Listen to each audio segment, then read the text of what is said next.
The moment I open my eyes, my mind starts working. It starts filling with the things that need to be done this day. And so as my feet hit the ground and I start the race of homemaking and motherhood, I run to a quiet moment where I can think and ponder and listen.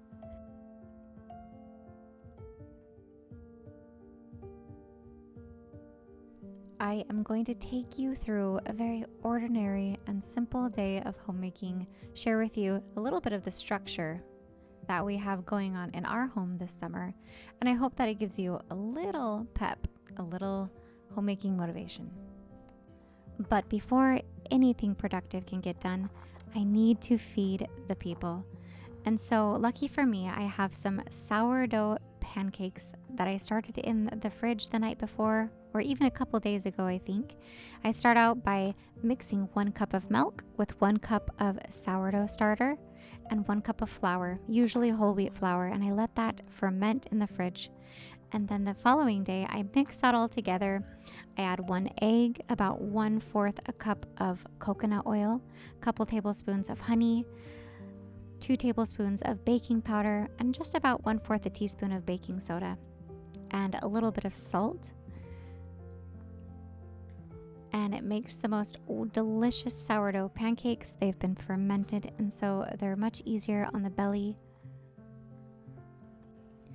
I always let it sit for a minute, and all that baking soda and baking powder starts to work in that batter, make it a little bit fluffier and lighter. It's summertime, and that means that each day looks a little different. There's not a whole lot of routine and structure, but there are some structures that we have kept in place just to keep the home clean and to keep the place together. We've been really trying to instill the principle of getting our work done before the play. It's just really important for everyone to have a responsibility, something that they're pitching in so they know that they're really needed in the home. On this particular day, we did a little bit of homeschooling work. We have been just touching here and there on a little bit of our books that we needed to catch up on.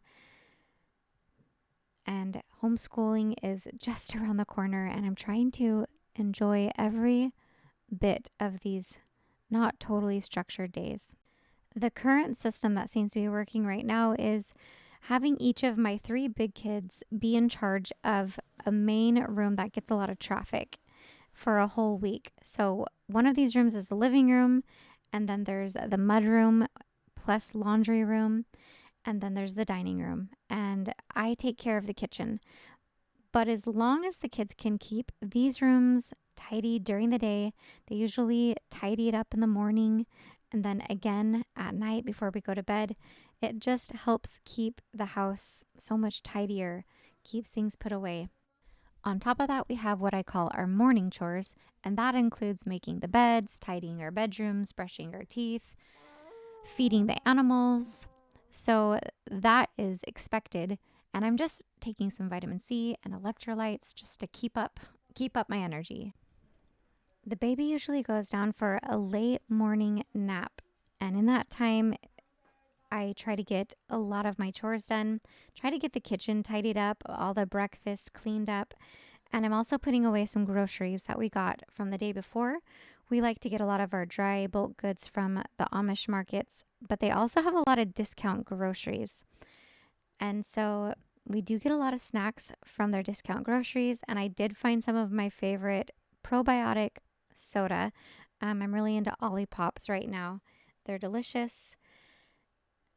So just putting away all of those things, and I've had this sourdough bread in the fridge for a couple days. I don't usually let it go that long. We've just been busy. And so I'm finally getting around to putting that in the oven. And honestly, I didn't spend very much time tending to this bread. So we'll see how it turns out, but I'm not expecting anything fantastic. Honestly, bread is just one of those things that I try to keep going all the time. If it turns out great, if it is a flop, then that's okay too. We eat all of it anyway. And for lunch today, we're just having leftovers. And for me, that looks like vegetable stir fry. And I'm having it with some avocado and just something really quick and easy. We often do pasta for the kids, but leftovers happen a lot. The house may not be perfectly clean, and in fact, it's never all perfect. But having some systems in place that everybody has a responsibility to do makes the house feel so much better. It just makes me feel so much more at peace. When the house is really chaotic, I don't feel like I have time to sit down and rest. It's too distracting.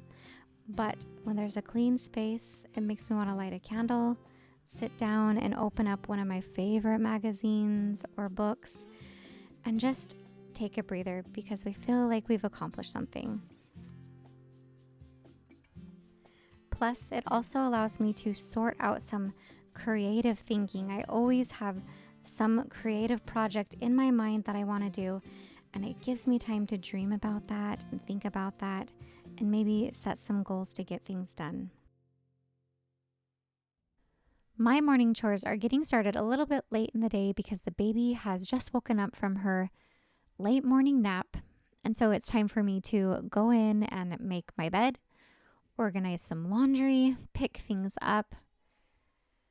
I find if I just take 20 minutes, even 15 minutes in the morning, during the day at some point to just devote to my bedroom and getting it organized, it just helps keep things so much tidier. My bedroom's kind of one of those places that I can close the door and walk away and people don't need to see it, and so sometimes it gets put on the back burner. Maybe you have some of those places in your home, those back burner places where you can shut the door and nobody needs to see the mess.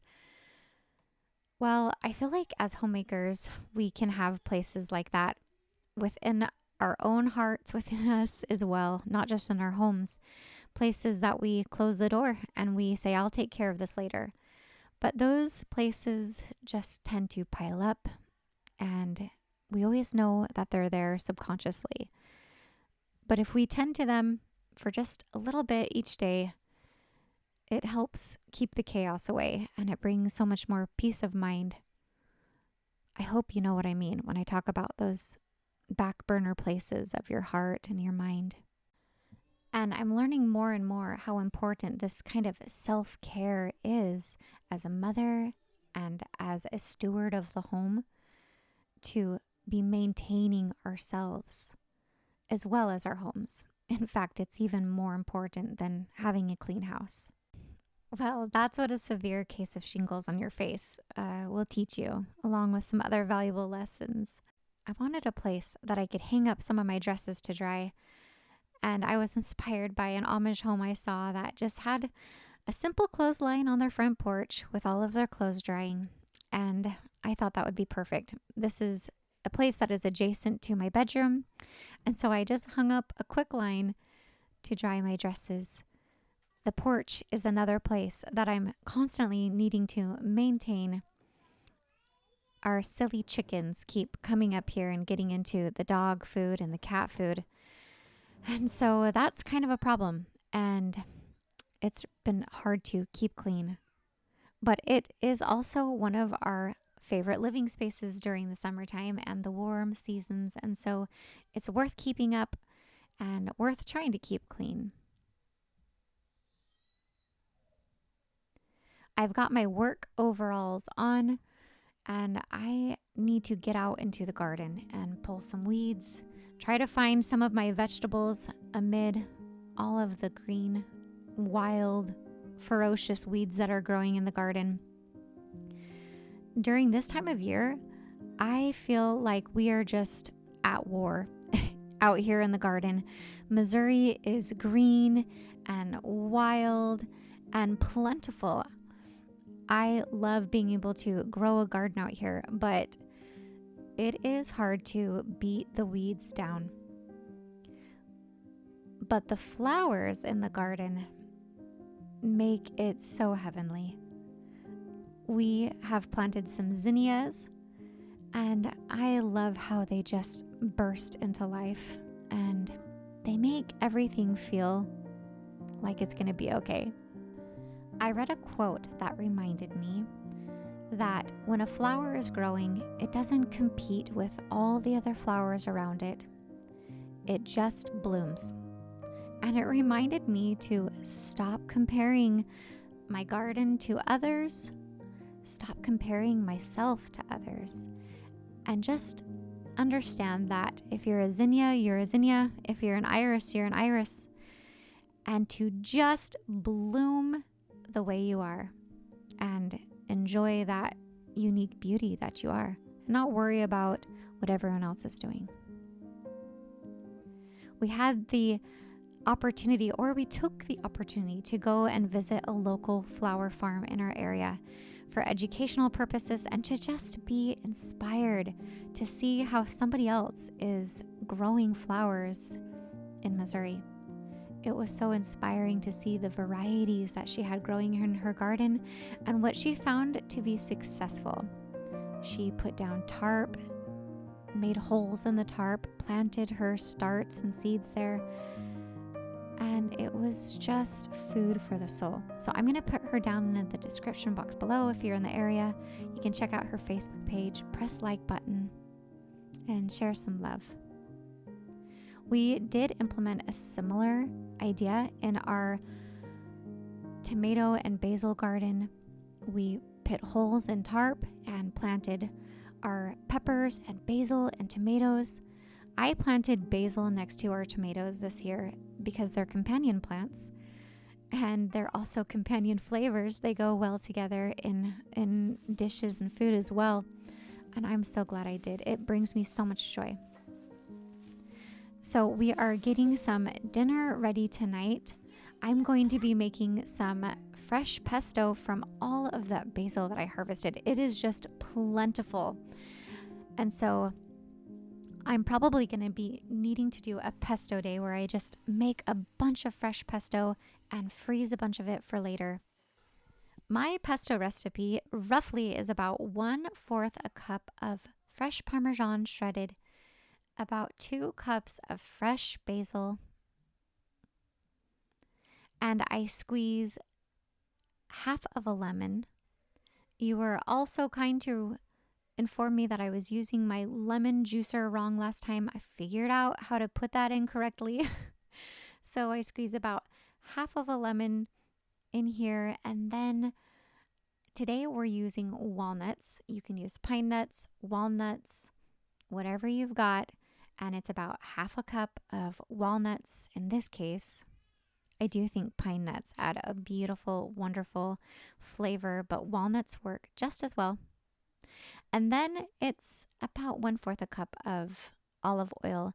I just kind of all eyeball it and see the consistency. If it needs to be runnier, smoother, add more olive oil. And then it's about 2 cloves of fresh garlic and a pinch of salt. Season it to the taste. And what I love about pesto is it can go on so many things. Tonight, we're just going to be spreading it over our sourdough bread, putting some cheese, adding some tomatoes, and putting it under the broiler. As expected, my bread was a little sad. There wasn't much lift to it. But like I said, it doesn't really matter. However the sourdough turns out is exactly how we use it. My oldest son has asked if he could grill up some chicken on the grill, and of course, I always welcome him to make whatever in the kitchen. It's so helpful. So we've got some chicken thighs on the grill, and that's going to add some protein to our meal. What I love about summers is just fresh food from the garden, whipping up something really quick. I love anything on the grill, especially grilled summer squash or zucchini. So I'm going to cut some zucchini just into some large disc-sized slices, and then we're going to season it with pesto and salt and olive oil, and that's going to be delicious. Would also be great with mushrooms and peppers. Whatever you have coming out of the garden would be great.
last week I put together a little bit of a week menu plan.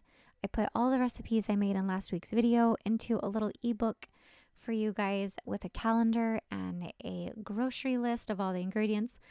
If you found that, let me know if that's something that you guys like, because I can make more of those. And if you haven't seen it, I'll put it down in the description box below, along with the pesto recipe that I had for today. And you can put that over pasta, bread like we did tonight. It's just so versatile.